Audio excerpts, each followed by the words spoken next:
c'est quand même, quand tu fais le compte, c'est 4 joueurs très important entre les deux, Kim Min-jae et Anguissa du match aller. Notamment Kim dans la gestion de la profondeur avec Léao. Exactement. Un des défenseurs les plus d'autant rapides plus sur ce côté gauche milanais qui est extraordinaire.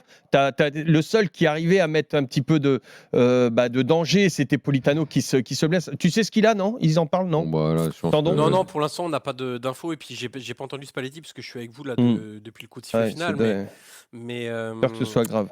Donc il y avait des absents, les remplaçants, ceux qui ont joué. Bon, on considère encore en Italie qu'on peut faire confiance à Ndombele. Ok, très bien. Ok, si on pense encore que c'est un joueur. Le but, c'est Ndombele. Si on pense encore que c'est un joueur pour ce niveau-là, j'ai rien contre lui, mais c'est juste que c'est pas un joueur pour ce niveau. Tu mets Zambo Anguissa à la place de Ndombele, t'as exactement le même match ce soir. Tu prends pas le but, Yo. Je crois pas, moi. Tu prends pas le but déjà parce que je crois pas. Mais avant, t'avais un penalty, une énorme occasion de Giroud. La normalité, c'est que tu marques sur la troisième énorme occasion, mais avant ça, t'en as deux et Ndombele, il rentre en rien dans cette situation. Moi, je pense que c'est pas un joueur pour ce niveau-là. Moi, je le trouve en dessous quart de finale de Ligue des Champions. On le connaît depuis des années. On le connaît depuis des années. C'est pas un joueur pour une équipe de ce niveau-là. Après, manque de rythme aussi, parce qu'on l'a vu. Tout n'est pas de sa faute parce que de toute façon, tactiquement, ce qu'a proposé Milan a totalement emmerdé Naples. Pas d'espace, les fermetures parfaites, un Osimhen totalement étouffé dans la charnière centrale. Ils ont réussi un énorme match. Ils ont réussi leur coup et puis les joueurs qui sont censés faire la différence. Comme j'arrive jamais, Kvaratskhelia.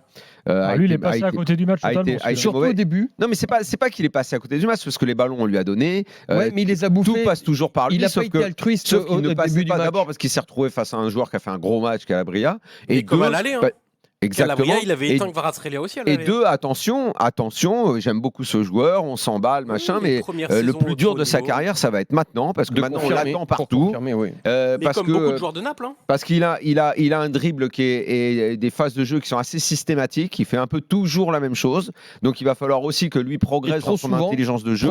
Il fait toujours un peu les mêmes mouvements, et c'est très bien. Mais maintenant, comme tout le monde commence à le connaître, Naples Challenger, Naples de la phase de poule, on le répète chaque année. La phase de poule, les débuts de saison, c'est pour certaines équipes. Et à partir du mois de février, c'est pour d'autres équipes, quoi. C'est d'autres qualités aussi. Et là, moi, j'ai vu des joueurs un petit peu tendres. Là, il a surjoué de temps en temps. Je sais pas ce que tu as pensé. Il a surjoué de temps en temps. Il a surjoué tout le match. Non, pas tout le match. Parce qu'en fin de deuxième mi-temps, justement, il a été beaucoup plus altruiste. Et là, il a commencé à être plus prolifique pour les attaques napolitaines. Mais au début de match, entièrement d'accord. Après deuxième mi-temps, pareil, il a continué. Il est retombé dans ses travers. Tu as parfaitement raison. Mais quand il varie plus son jeu, il est beaucoup plus intéressant. C'est là où il va devoir maintenant progresser, c'est-à-dire alterner l'altruisme et le jeu personnel. Les gars, là où je suis pas d'accord, c'est que moi, je les ai tous vus les matchs du Napoli cette saison. Et Kvara, il en a fait plein des matchs comme ça où ça passait. Donc si dire qu'il surjoue, c'est parce que ses dribbles ne marchent pas, je suis pas d'accord. Parce qu'il a fait les mêmes matchs et quand ça marche, il surjoue ou il surjoue pas. Donc moi, je suis pas d'accord là-dessus en fait sur l'analyse de Là, ça n'a pas marché. C'est juste que ce soir, mais le problème, c'est que ça va évoluer. Calabria a fait un énorme match qui a eu du renforcement du milieu de côté ou de l'ailier côté droit qui est venu l'aider face à Kvaratskhelia, ou même Kier qui venait plus proche de Calabria pour dédoubler le marquage. C'est juste ça la différence. Attention, il n'y a pas juste ça, Johan, la différence. La différence, tu me parles des matchs de championnat que tu compares à un match là, couperé de Coupe d'Europe, où il faut absolument réussir ton dribble ou alors absolument marquer. Et bien aujourd'hui, c'est absolument loupé. Il est là le souci. Il joue toujours de la même façon. Non, mais c'est pas exactement ça que j'ai dit, Johan. J'ai dit peut-être qu'il a surjoué, j'étais d'accord avec le terme, et je peux être d'accord avec toi pour éventuellement le retirer et entendre l'élément que tu apportes, Johan. Moi, ce que j'ajoute, c'est que attention, parce que Naples, on en a beaucoup parlé cette année. Ils seront très probablement, quasiment certainement, champions d'Italie et ça va être très bien.